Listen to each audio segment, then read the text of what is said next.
The NBL season has started, and we'll tell you who you need to be familiar with, mainly Dash Daniels, Karim Lopez, and Ben Henshall next on the Locked On NBA Draft Show with No Ceilings.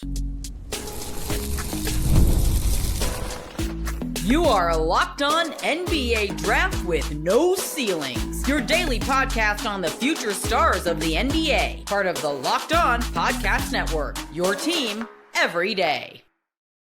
Welcome to Locked On NBA Draft with No Ceilings. My name is Tyler Metcalf. Thanks for making us your first listen every day. Join me as always, my co-host, Tyler Rucker. Rucker, how are we doing? Draft season is, I guess, officially back, Metcalf. Oh, it's always if we're back. talking NBL, it is always here. It's always back. That's what we say at No Ceilings. But I'm doing great, sir. Another day I get to talk basketball with you, and another day of paradise. Just love it. How are we doing? Fantastic. Just incredible time to be alive. And more importantly, we have games. We have actual prospect games to watch and break down and to react to and get excited about or discouraged about, depending on your mood that day. But we're no longer exclusively held to high school shenanigans and AAU absurdity. We get guys playing games that matter in a pro league. What's not to love? Today we're going to be talking about Ben Henshall, Karim Lopez, but I really want to start with Dash Daniels, who I think has been the most impressive of the three so far in their early season. Daniels is like a 6'6", 6'7" point combo guard, awesome athlete, playing for Melbourne over in the NBL. All three of these guys are playing in Melbourne, but not in Melbourne, in the NBL. Daniels is with Melbourne. He is Dyson Daniels' younger brother. Where do you want to start with Dash? Yeah, I think this is the one I'm probably the most intrigued with, I think, out of the trio. And, Dash is 17 years old, so it's a little bit more, hey, this might, respectfully, this might not be like a one and done, like, oh, this is absolutely this year. It might just be one that's like, hey, maybe another year is awesome for him. But I think this is the one I'm the most excited about right as of today. It reminds me a lot of Dyson, but it's just you get this defensive, tough guard that has some really good offensive flashes. I came into the film dive, a little bit cooler on Dash because I think it's just the buzz going in is cooling off a little bit, and then the first couple of games he's had in this NBL season, if you want to put it that way. I'm intrigued. I'm excited to keep watching throughout the year. What is your biggest takeaway, Metcalf? I love how hard he plays, and a lot of the technique and energy and fundamentals on the defensive end are pretty shocking for a guy his age in a pro league. It's tough. It's a really tough transition. Obviously, it probably helps that he's a little more familiar with the league and is obviously Australian. But being that young and that competent and effective on the defensive end, I think is really encouraging. He's played 3 games so far. I just want to run through some numbers quick. Got off to a slow start in his first game against Tasmania, just 2 points, effective field goal rate of 33.3, with no assists, no steals, no blocks, 2 rebounds. Picked it up game 2 against the New Zealand Breakers, 14 points, effective field goal rate of 65, 1 assist, 2 turnovers, 2 steals, 5 rebounds. Again, in his last game against Southeast Melbourne, 9 points, effective field goal rate of 70, 5 rebounds, 2 steals, 1 turnover, 3 assists. So starting to do a little bit of everything, get a little more comfortable. And the way that he's just finding ways to impact the game, playing a lesser role, not having the ball, not being able to dictate the offense, having kind of a short leash in terms of his responsibilities at this stage, and still having the energy and attention to detail of doing all that dirty work at 17 is really impressive, because we didn't get to see him for the whole week at Hoop Summit. I got to see him for an hour before he got hurt, and he was playing hard, and he's getting to the rim and being physical, but I was like, what's here? Like, I don't see awesome. Like, I don't see playmaking reads. The shot looks busted. We'll get to that. I don't know what he does out here other than play hard. And I have been lower on Daniels than most coming into this year, but these last 2 games, it's been impossible not to just kind of keep steadily moving him up a little bit day by day, just based on the stuff that he continuously does. Yeah, I completely agree. I was in that same boat where I think the biggest takeaway for me in these first couple games is, it's tough with these young guards because you don't. Yes, we would love to see the box scores look impressive, but I think it's more important with these young guys, especially over at the NBL. It's like you want to see the tape and see like, well, how far away are they, or is it just one of those? The young guys are trying to, get the respect of the older guys. They're trying to not make any mistakes. They're trying to play, and I think with Dash, it's eye-opening to me, like how early on advanced he is defensively. Like you were pointing out, like that really stood out to me. A couple of defensive sequences, I was like, man, you're beyond your years defensively when it comes to anticipation, reading a play, and just natural instincts. And then he's a good size. We mentioned earlier he's around 6'6", 6'7", like 200 pounds, but he plays that way. He plays that size as a point guard. Like he gets downhill. He's got some good, intriguing touch at times. I think he does a good job of letting guys play off of, like, he'll be shoulder to shoulder with you, but he has a good job of, he knows when to like de-accelerate and give him a little bit of separation. There's some good stuff for a player of his age in this league. I just feel like this could be one of the better, success stories when it comes to developing these young guys in the NBL. So I'm excited to see him kind of moving forward. Yeah, and I threw up a little short 3-minute video breakdown on some of my favorite defensive plays from him over on Twitter at TMetcalf11. If you're looking for a little more detailed stuff, but the combination of work rate and fundamentals and strength at that age, I just feel like we don't typically see, and it may not be a skill set that screams all-star or all NBA guy. But the more I watch, it's like I'd be really surprised if this guy just flat out fails. Like I think he's going to be a pro in some form or fashion for a really long time, whether that's a long time starter or end of bench role player. A lot of time to figure that out still. But guys who are typically this advanced and consistent on the defensive end carve out some sort of role and carve out some sort of career in the NBA for at minimum a couple years.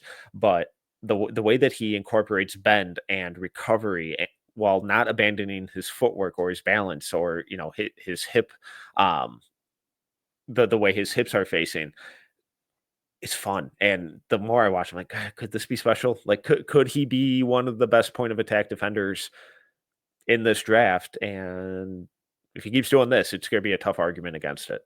Yeah, I mean, if he keeps thriving on the defensive side of the ball, when you're evaluating guys early in the year, you just kind of see something, you're like, if this is legit, this will get you drafted. Like, this is enough with what you have already to get you drafted, and some team will be like, we'll work with him. We'll be patient. Look, Dyson was the same way of like, it didn't all happen at once, but like he was with the G League Ignite. He got drafted early because of the tools, the development he took in the middle of that year. Like he started to really click. NBA career took a while, but it was like some teases, and then goes to the Hawks at a trade-in and just explodes. Looks fantastic. So teams are going to be wanting to buy, like you're saying, Metcalf. Teams are going to be wanting to buy and invest in you if you have size, you play the right way, and you can be really tough defensively. Like I forget which game it was, but he had like a show and then recovery and then like jump up and read a pick and roll pass and like tipped it out. I was like, oh, at 17, this is fantastic. So I think there's a really good foundation to like sell himself on. And I think he plays a smart way. I have some outside shot questions, but he has enough going for him right now where it's like, I get why there's going to be some intrigue with Dash this year. I don't think I'm going to say like top 10 talk, but like this could be a very fun developmental piece that you can really work with and be patient. Yeah, well, let's talk about the offensive end because it needs a lot of work. I'm a little worried that we're not going to be able to get a good sense of what the playmaking looks like this year, just because of opportunity. So it won't shock me if by the end of the year we're still like, I don't know, just because he hasn't been given the opportunity to showcase anything. I think the shot is busted. He's shot well so far, but he's only taken like 5 attempts from 3. But there's a lot of movement on the way up. It's inconsistent release point. Sometimes it's like out in front of his face. Sometimes it's really high and he shoots a moon ball or a flat one. And there have been ones where he's like putting side spin on it and has like the ball, or like has his hand placed on the side of the ball. I think the shot may need to be totally overhauled. Yeah, the shot, it needs the shot doctor. He's got to go to the shot hospital. It's one of those things where, we talk all the time like, hey, you can have some funky mechanics, but you have to have consistency with your shot. There's none. Like like you said, it's different ball rotations. It's spraying left, right. It's just all over the place. He's got a little bit of that Lonzo Ball for fans. If you haven't watched him yet, a little bit of that Lonzo Ball where he brings it from one side to the other side. It's like across the face.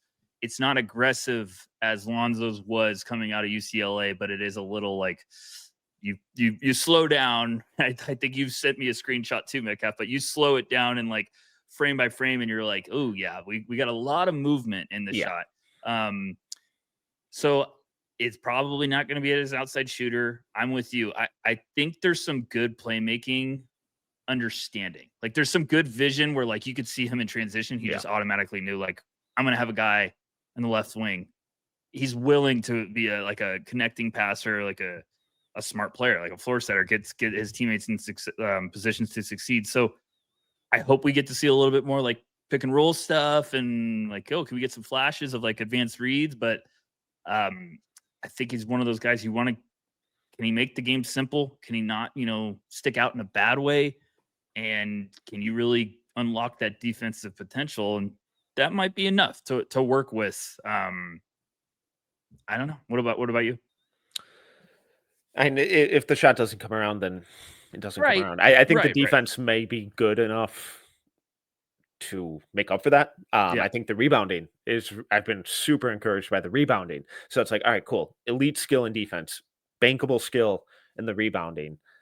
I'm optimistic about the playmaking, or at least passing from like a connective standpoint. So I think there are tools there. He's really physical getting downhill, but obviously needs to incorporate more craft and patience and nuance with his finishing. He's 17 in a pro league. I'm going to be a little more patient with that. But yeah, like when he's gets a shot right in his shot or a pass right in his shot pocket, and as he brings the ball up and it starts on the left side of his face and then transitions over, don't love that. So I kind of think he might have pretty good touch though. So I'm curious.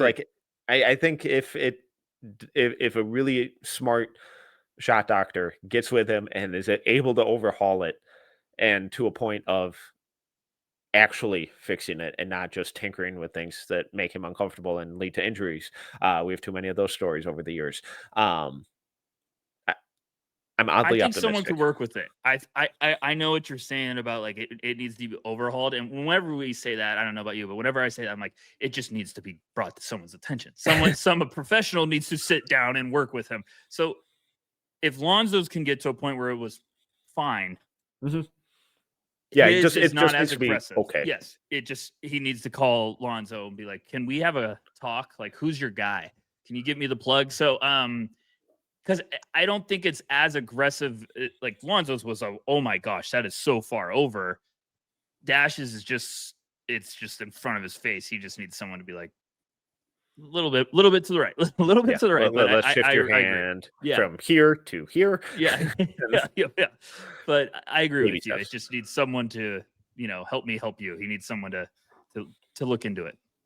All right. Well, someone else who needs a lot of work with their shot, Karim Lopez. We'll dive into his game right after this.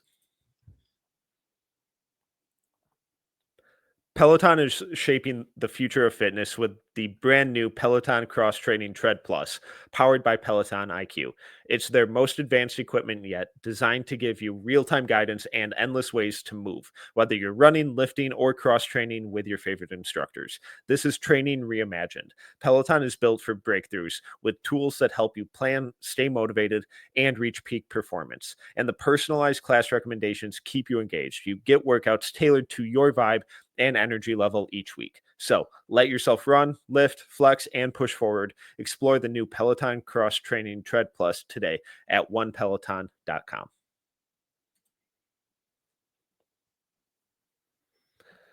Karim Lopez has the chance to be the best prospect from Mexico ever. Really intriguing physical tools at 6'8". I'm loving the rebounding. Big work in progress. Where are you at with Karim? I'm struggling a little bit. I think this is, so for everyone, this is a name that's been kind of projected by some as a preseason top 10 pick. Candidate, I guess, if you want. Well, we can be even stretch it out. A lottery ticket for the 26 class. I've never really seen it that aggressive. I thought he was an interesting forward with some upside. He's around 6'8", 6'9", 18 years old. Like Metcalf said, from Mexico. There's been a lot of buzz and intrigue with him. I think he was with NBL last year. Yep. This is the year everyone's like, okay, maybe this is the showcase. Like, he takes a big leap, really cements himself. I just kind of struggle. Correct me if I'm wrong. We have heard some intel that he's been recovering from some injuries. There's some health issues where, nothing chronic or anything like that, but where he was just cleared for contact a couple weeks, like 2 weeks ago. So we're gonna have a lot of rust early on, is I guess what we were trying to say. So like you always say on the No Ceilings pod, and then obviously on this show too, we always say, like, you have to do check-ins on prospects. So when you do some dirt and why intel's so important, you find that out and you're like, okay, let me see where he's at now. Let me wait a couple, weeks or a month, then let me do my check-in then, and then check in, towards the end of the season. You usually find it's a lot different player towards the end, obviously, if they're healthy. So we saw it with Ousmane Dieng back in the day with NBL, like, unbelievable change of direction with his draft stock. So I'm struggling a little bit with Karim right now, but I'm also one of those, like, hey, every cycle I find a guy early in the year where I'm like, this one's going to take me down to the last week of the season of getting my evaluation down. Talk to me. What do you think about Karim? So I'll just run through some numbers. In his first game against Brisbane, 6 points, effective field goal rate of 40, 2 assists, 1 turnover, 1 steal, 1 block, 5 rebounds. Against Melbourne, 14 points, 87.5% effective field goal rate, 1 assist, 0 turnovers, 0 steals, 1 block, 6 rebounds. Those scoring numbers felt really misleading based on that game, and a lot of it came when the game was already over. For context, that they lost that game 114-82. So blowout for a long time. And then his last game against Perth, where I thought he actually kind of looked a little more comfortable, 16 points, 41.7 effective field goal rate, 4 of 12 overall shooting, 1 assist, 3 turnovers, 0 steals, 1 block, 7 rebounds. I'm really going to have to be patient with Karim because of the preseason health issues. And he looks really rusty and uncomfortable, and like he doesn't have a whole lot of confidence right now. I'm really enjoying the overall activity level from him, and that really shows up on the in the rebounding category, on both ends of the floor. I think he's showcased some really smart cuts, some really solid off-ball movement, which has rewarded him with either easy buckets at the rim or offensive rebounds that then turn into easy buckets at the rim. So I really like that. I think there have been some intriguing passing flashes with him, attacking closeouts, spraying it to weak side shooters. Nothing overly complex or manipulative, but connecting stuff that you want from an off-ball wing. The shot, I think, needs a lot of work. He just doesn't look comfortable. It looks stiff. I think the defense has been a disaster for the most part.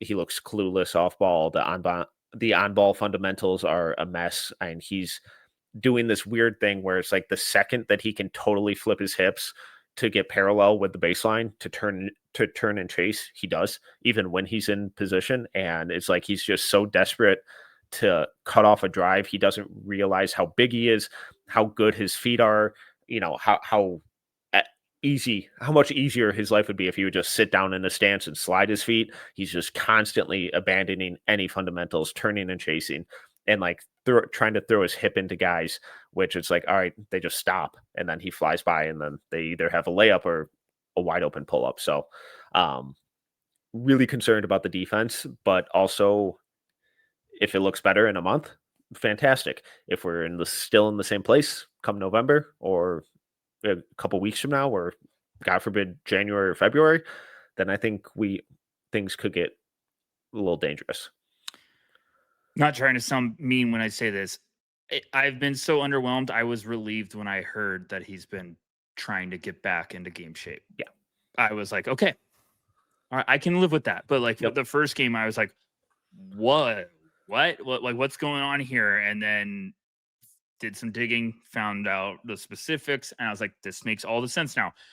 I will say, I agree with you. The box scores are misleading, but just watching him move on the court from his most recent game, I think it was his third game, to his first game, night and day already. So that's why when I saw that, and you could tell in the first couple minutes of him playing, I'm like, oh, he's moving so much better. Like, just seeing that, I was like, I'm gonna give him a month. Like, I was just like, I will check in. Obviously, I'm going to watch all the film, but I was like, I don't need to stress about this one right now. I'll be patient and wait. If in a month I'm still having the same questions, then I'm going to quickly start raising some concerns. But Karim is just that's why we always say, I just said it before, but that's why intel is so important. Find out a lot of stuff's going on behind the scenes, and him trying to get, the rust off on the fly is tough, but that's why we're patient with these young kids, young prospects. Yeah. So like, I think if you only look at the box score, you'd be like, oh man, Kareem's off to a really solid start. Right. If you only watch the film, you'll be like, this dude is a disaster. But then you understand the context, and it's like where he's coming from just a couple weeks ago, and having to shake off the rust, get into shape, be healthy, be cleared for contact. It's like, oh, okay. All of these pieces together are starting to make sense. But when they're all separate, it's like, oh no, like none of this aligns until you put the puzzle together. So, and I will say, with a lot of these guys too, it's like, hey, you're supposed to be a big time prospect, so you only get so much room for excuses. Yeah. Like, okay, like, hey, start of the year, you're banged up, you got a little bit of time, but if we're trying to make excuses for you in a month, no. Like, you're supposed to be getting ready to go to the NBA. Like, at some point, like, hype is dangerous to everyone, every fan, because you get hyped and told about this guy. It's like, no, like, if you watch the film, a guy that's not getting attention and projected in the second round has better film than this guy. Why are we not talking about that guy? So I get it. Kareem's a prospect that's been getting some buzz since last year, but I'm watching closely, but I'm not going to hit the panic button until, a couple months from now, if we're staying at the same. I think he's going to be fine. Well, Daniels and Lopez are the biggest names in the NBL, but don't sleep on Ben Henshall. We'll tell you why next. The NFL season is here, and FanDuel has an offer you don't want to miss. Right now, new customers can bet just $5 and get $300 in bonus bets if you win. That's right. Pick a bet, put down $5, and if it hits, you'll unlock $300 in bonus bets to use across the app. It makes watching football even more exciting when you've got a little something riding on the action. Whether you're a casual fan or love diving into the stats, FanDuel makes the game day experience so much better. So, what are you waiting for? Visit FanDuel.com to download the FanDuel app today and get started.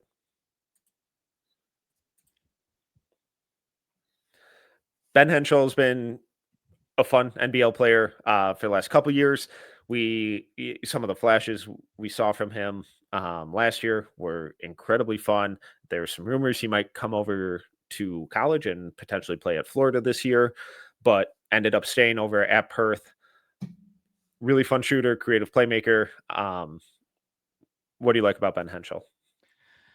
I've always been a fan. I'm kind of just waiting for him to stay in a draft class, but it was a bummer because there was so much buzz about, like, hey, Henshall going to end up at Florida, and you're like, okay. And I think we were just some behind the scenes stuff that didn't happen. But it was one of those things where you get really excited, and I still think this is a kid that is gonna one day play in the NBA because he's got good size, he's smart, he does so many. Would you say Metcalf, he's a guy that does a lot of things good? He just doesn't like have the elite skill. You know what I'm trying to say? Like I do think people say that is a bad thing, and I'm like, that's a good thing in my book. I'm like, hey, he can do a lot of stuff on the court. Yeah, I don't think he'll ever be a star, but like a Right. really solid second or third point guard in a Yeah. rotation. I think he has that kind of capability. Um, been he's been like oddly inconsistent as a shooter this year, but I think a lot of that is more so some of the audacity on some of his attempts rather than a lack of ability. I think there's a lot of playmaking upside with him too.